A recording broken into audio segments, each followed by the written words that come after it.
pagi kini kita lakukan gerakan subuh berjamaah yang tadi sudah sampaikan, diinisiasi ya oleh Gerakan Nasional Pengawal Fatwa Ulama LUA 50. Jadi Bapak Ibu yang berbahagia, kita adalah melaksanakan program.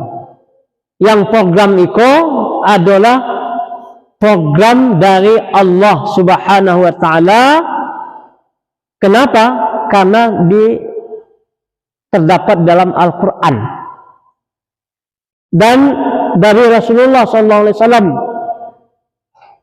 beliau sudah menyampaikan dalam hadis-hadisnya. Banyak sekali Bapak Ibu yang berbahagia. Jadi subuh berjamaah itu merupakan sesuatu yang diperintahkan Allah dan dijelaskan oleh Rasulullah SAW. Banyak keutamaan-keutamaan dan kita berusaha untuk mendapatkan keutamaan-keutamaan tersebut. Oleh sebab itu Bapak Ibu yang berbahagia, salah satu firman Allah dalam surah Al-Isra ayat 78, aqimis salata lidulukis syamsi ila ghasaqil laili wa qur'anal fajr. Tegakkan salat semenjak tergelincir matahari sampai kegelapan malam dan salat subuh. Karena apa? Karena salat subuh itu disaksikan oleh malaikat, kata Allah.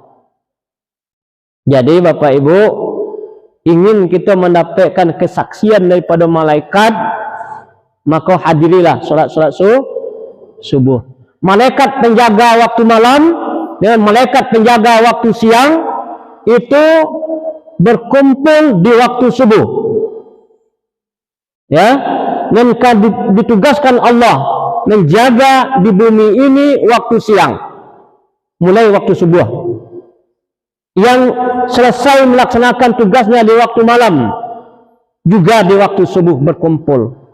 Dan keduanya itu, kedua kelompok malaikat tadi, itu kembali menghadap Allah Subhanahu wa taala dan ditanya oleh Allah, kaifa taraktum ibadi, bagaimana engkau tinggalkan hambaku? Maka malaikat itu menjawab, Bapak Ibu, taraktuhum yusalluna wa atainahum yusalluna, taraknahum yusalluna wa atainahum yusalluna. Kok laisa subuh begitu Bapak Ibu? Malaikat tadi menjawab, ya Allah, hamba-hambamu aku tinggalkan dalam keadaan salat subuh. Itu malaikat yang selesai tugas malam menghadap Allah, melaporkan ke Allah, ya Allah, hamba-hambamu si fulan si fulana itu mereka aku tinggalkan tadi dalam keadaan salat subuh. Itu kalau awak lai salat subuh, masuk awak dalam daftar yang dilaporkan Allah oleh malaikat kepada Allah. Dan malaikat yang akan bertugas di waktu siang, mereka menjawab pula, wa atainahum, kami datang tadi itu ya Allah, wa hum yusallun, mereka juga sedang salat. Jadi Bapak Ibu, target awak mendapatkan keutamaan tersebut. Dan ada 10 Bapak Ibu yang berbahagia. Insya Allah nanti ke-10 itu akan kita cetak dalam bentuk buletin. Keutamaan salat subuh berjamaah itu tidak tanggung-tanggung banyaknya. Maka kita berusaha untuk supaya awak hadir tari di waktu-waktu salat subuh. Jadi ikut gunanya Pak, ya, untuk memotivasi kita bersama. Ya, kalau salat subuh hendaknya lebih ramai daripada salat Jumat. Baik itu. Salat Jumat sih kok penuh saja Pak. Alhamdulillah, ya. Ada kawan awak kiranya, ya. Pak Tono, kena ambo Pak, sama-sama beliau meraja mengalih. Tidak, mengalih teranak. Ya. Jadi Bapak Ibu yang berbahagia, hadirnya kita dalam salat subuh supaya mendapatkan pertama, berkah Allah Subhanahu wa taala. Yang kedua, mendapatkan cahaya yang sempurna nanti di hari kiamat. Yang ketiga, mendapatkan ganjaran pahala solat semalam suntuk. Kamu suntuk Bapak Ibu. Yang keempat, berada dalam jaminan Allah Subhanahu wa taala. Dijamin oleh Allah. Kita dapat jaminan Allah, Pak. Selamat di awak dunia sampai ke akhirat. Yang kelima, kita dibebaskan dari sifat munafik. Sebab solat subuh ke paling baik. Ya tak? Salat Jumaat hadir ramai masjid. Tapi solat subuh kurang. Ibu-ibu biasanya solat Jumaat tak hadir, Bu? Tidak, tapi solat subuh hadir. Maka kalau bapak-bapak yang hadir solat Jumaat itu hadir solat subuh, berarti tambah ibu-ibu, dia tambah masjid tak jadinya. Tak. Jadi tahajud kita Bapak Ibu yang berbahagia, doa supaya kita masyarakat Muslim khusus Sudarang Pari, ya, ramai solat subuh, hadir solat subuh, supaya kita menjadi umat yang kuat. Betul? Dan Allah akan memberikan pertolongan kepada orang-orang mukmin yang kuat, orang-orang mukmin yang sesungguhnya, sehingga kehadiran mereka dalam solat subuh akan lebih ramai. Dan itulah yang ditakuti oleh musuh-musuh Islam, ditakuti oleh Yahudi, ditakuti oleh orang-orang kafir, ditakuti oleh orang-orang munafik. Kenapa?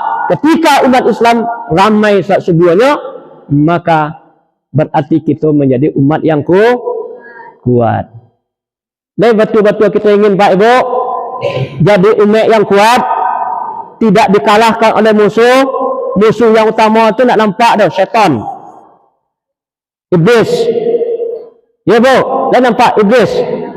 Dah nampak Bapak? Anak-anak kami nampak iblis tak? Tak nampak dah. Dan ia telah berpengalaman menggoda umat manusia sejak Nabi Adam dulu ni sampai hari kiamat tak mati-mati. Pengalaman tak Bu? Iblis tu menggoda kita, pengalaman tak? Sangat berpengalaman. Maka kalau kita menjadi umat yang kuat, orang mukmin yang sesungguhnya tidak bisa digoda, digaduh oleh iblis tersebut. Termasuk juga syaitan-syaitan dari golongan manusia. Jadi Bapak Ibu yang berbahagia, mari kita hadiri salat subuh itu sehingga kita dibebaskan dari sifat munafik. Kemudian disaksikan oleh mereka, tadi sudah disampaikan. Yang ketujuh itu adalah berpeluang mendapatkan pahala haji dan umrah. Bapak Ibu, nanti kita kan salat subuh kini kuah. Ya tak? Salat subuh kini suatu zikir. Tausiah model ko termasuk zikir sampai tabik matahari ko. Tabik matahari Bapak Ibu, ya, lewatkan 5 sampai 10 minit, 15 minit, itu salat 2 rakaat. Syuruk namanya. Ya tak? Itu kata Rasulullah, ta'dilu hajjatan wa umrah, tambah mendapatkan pahala seperti haji dan umrah. Walaupun awak alun sempat haji, alun sempat umrah, tapi pahala haji dan umrah bisa kita raih setiap hari kalau kita rajin salat subuh berjamaah sampai syuruk, zikir dan salat 2 rakaat. Jadi Ibu, kita biasakan itu, kita mendapatkan pahala yang sempurna dari Allah SWT. Kemudian ya ada yang 2 rakaat tadi sebelum subuh Pak Ibu, ya, 2 rakaat salat sunat, ya, itu sunat fajar Bu, ya.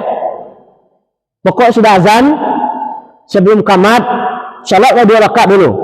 Itu kata Rasulullah, rakaatul fajri, 2 rakaat sunat fajar, khairun minad dunya wa ma fiha, lebih baik dari dunia dan segala isinya. 2 rakaat saya Bu, sunat. Apalagi salat fardunya, lebih lagi pahalanya. Jadi mudah-mudahan kita dapat itu Bapak Ibu yang berbahagia. Dan kemudian yang terakhir, yang 9 itu selamat dari neraka dan dimasukkan ke dalam surga. Dan yang ke-10, kemenangan dengan melihat Allah nanti di akhirat. Jadi Ibu, Bapak, kamu sengaja ulang itu, sampaikan supaya kita memotivasi diri awak. Di besok-besok kau Bapak Ibu yang berbahagia, walaupun kini hari Ahad, hari besok kau ajak, ya, bapak-bapak ajak istri, ajak anak-anak, ibu-ibu ajak suami, ajak anak-anak, ajak tetangga, supaya solat subuh ramai, insya Allah. Takbir selalu, Allahu Akbar, Allahu Akbar, Allahu Akbar. Mari kita ramaikan solat subuh berjamaah. Demikian saja, nanti Ustaz Parwin lebih panjang menjelaskan tausiah ya pada hari ini. Dan sekarang Bapak Ibu, kita ini sengaja banyak hadir di seluruh luar 50 kota dan kabupaten 50 kota. Sengaja kita banyak hadir ustaznya supaya menyokong kita semua untuk bisa menggalakkan, meramaikan sholat subuh. Ada tadi pembawa acara Ustaz Abu Alfat, koordinator lapangan ya. Kemudian ini ada Ustaz Muhammad Siddiq Al-Minangkabawi, beliau punya pesantren Darussalam ya, dan orang rumah beliau dakik sikonya Teladang Ambo Sobir ya, Pak Tono Aco hadir sebut ya tak. Nah kadang 2 kali, kadang 3 kali pergi buat sangka ya sampai ke Solo. Nah itu Ambo asli Pelang Kedua Pak. Pelang Kedua ya. Nah itu jadi dimanakan baik ketua GMPF dan beliau Ustaz Parwin ya, di samping apa namanya seorang dai ustaz, beliau juga sebagai wira swasta ya, pedagang ini. Kalau bapak-bapak, ibu-ibu yang perlu kasuan nanti apakah untuk beralek segala macam, beliau kok seseorang di kumbuh nih ya. Itu. Kemudian Pak Suandi kok bapak ibu, beliau kok aslinya Solo Selatan. Nah tapi kini di Kota Baru Balai Janggo tinggal orang rumah beliau situ. Enak. Umur beliau muda lupa. 27 atau balik. 27 atau balik. Berarti 72. Nah, beliau sampingnya adalah Ustaz Sudirwan. Beliau kok dakik siko kok. Orang rumahnya. Sik lawe. Nah, sik lawe. Kau dulu jo. Dan aslinya di Kota Baru Balai Janggo jo. Itu Bapak Ibu, untuk perkenalkan seketik. Jadi sebenarnya Pak Pengurus diminta sebenarnya untuk menyampaikan sedikit banyaknya kok ya. Dan itu dulu, mudah-mudahan bermanfaat. Billahi taufiq wal hidayah. Assalamualaikum warahmatullahi wabarakatuh.